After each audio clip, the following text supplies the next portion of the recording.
Wait lang po.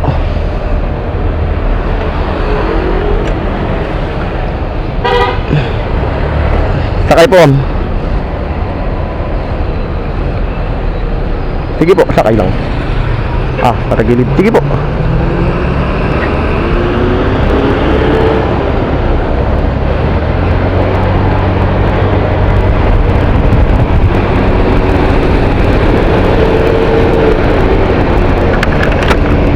Buena mano rin.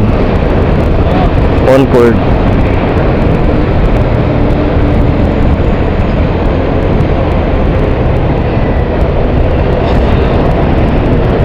Tayo sa buhay, marami talaga tayong pagdadaan ng pagsubok. Kumapit ka lang at magtiwala. Ang importante, wala tayong ginagawang masama. Alam mo yung tipong pinanghihinaan ka ng loob dahil sa nangyayari. Sige lang, tuloy mo lang. Huwag kang sumuko. Maaga pa para sumuko. Napakabata mo pa. Ano man ang sabihin ng asawa mo sa'yo na hindi maganda, hayaan mo lang. Lagi ka niya pinagbibilangan, lagi ka hinahanapan ng masasamang gawain. Hayaan mo lang. Kung hindi siya para sa iyo, patuloy mo lang. Tawag kang susuko. Lalong-lalo mo pababayaan ang iyong sarili. Dahil walang tutulong ang ika sa iyo pag hindi ang sarili mo. Tanda mo yan.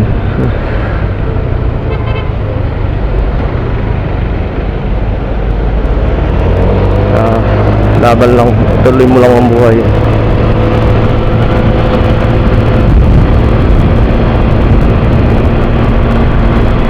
Hindi ang problema ang magpapabagsak sa iyo. Alam mo, hindi rin ang asawa mo magpapabagsak sa iyo. Ang Panginoon lang ang pwede makapagpabagsak sa iyo. Yan, dinadanas mo ngayon. At subok lang yan. Pag kinukuha mo yan, talagang lalabas sa mahina ka. Kahina ka na nga sa ibang bagay. Ako, pati ba naman tong problema mo? Problema mo, yung mga sinasabi lang sa iyo ng asawa mo na mga hindi maganda. Sige lang, huwag ka sumuko, tuloy mo lang. Alam ko nasasaktan ka dyan, ano? Pero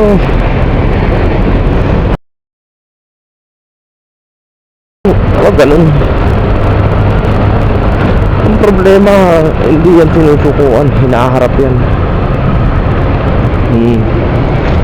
Kaya ang asawa mo professional yan, kaya matalino.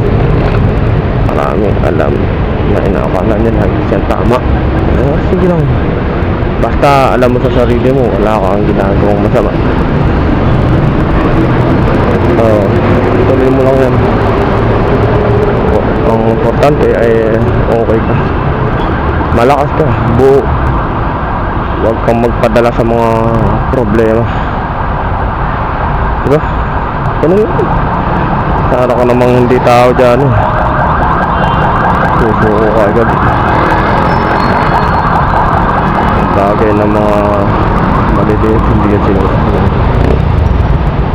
Pinakamalaking problema, bakit mo matatawag na rin malaking problema yan yung asawa mo, kasi wala ka naman ginagawang masama, pero iniisip na lagi ka may ginagawang masama, diba? Basta lagi mo tatandaan kung mag-isip ang mabuting tao.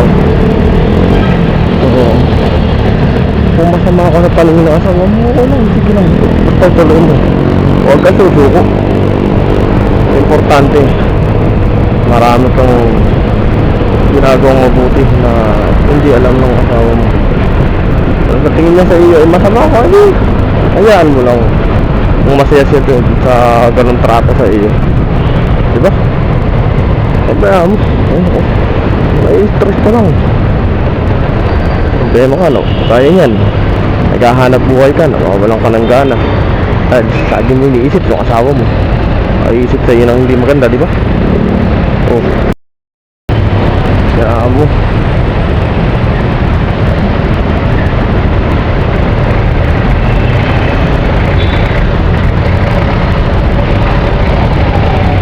Wala na akong ginawan tama.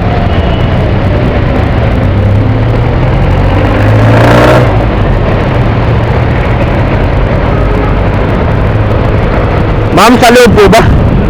Papasok po tayo. Ate.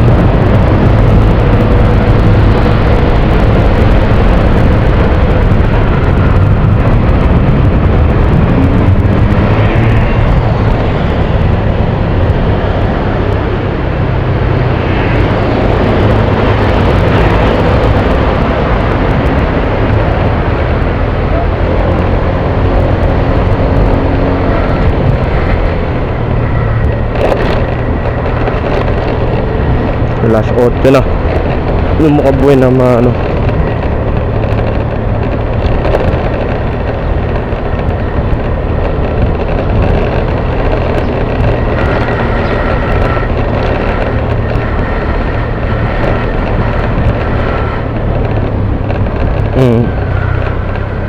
Oh, kailangan ng ID.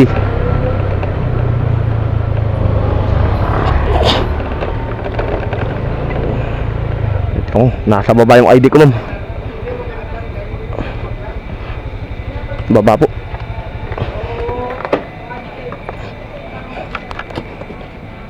Saan kayo mo?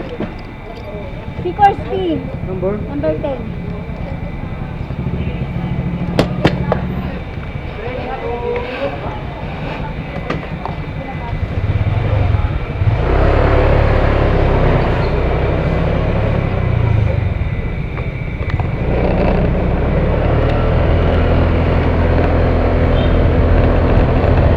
Saan kanto, ma'am?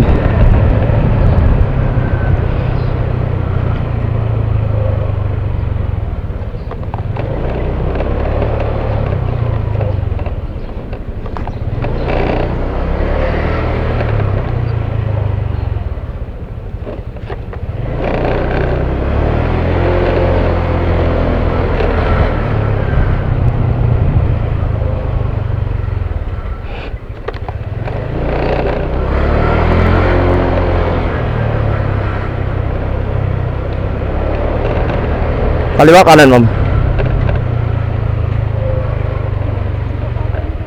Ha? Dito, dito. Oh.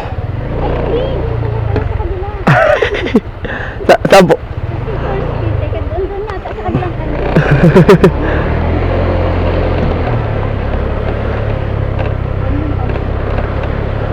Unang kanto po. Yung doon, no? Ah.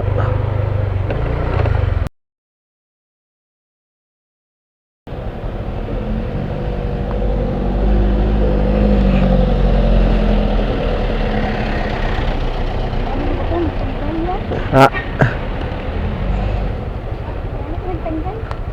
Lapit, ma'am. Salamat po.